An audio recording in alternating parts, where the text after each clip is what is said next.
cependant marginaux. Depuis dimanche, les centres commerciaux de plus de 20 000 mètres carrés sont fermés. Des commerces doivent s'organiser pour maintenir une partie de leur activité. C'est le cas de certains opticiens. Exemple à Dijon, récit de Neynaïem.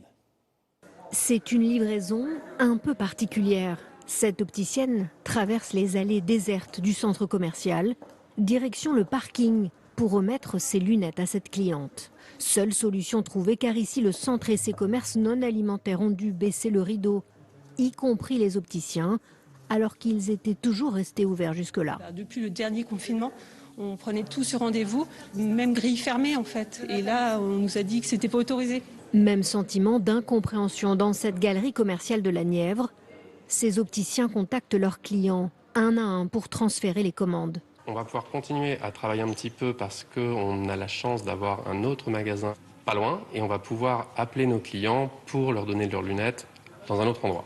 Objectif pour ces opticiens, être vus comme pour les pharmacies en commerce de santé. La lunette, c'est un besoin et donc c'est compliqué d'avoir un rendez-vous chez l'ophtalmologiste. Quand on s'en rend compte qu'on a besoin, on se prend déjà un délai souvent de 3 mois. Ensuite, il faut la réalisation de la paire. Et donc, on pensait effectivement que, compte tenu des confinements précédents, on pourrait avoir la possibilité de rendre ce service à nos clients.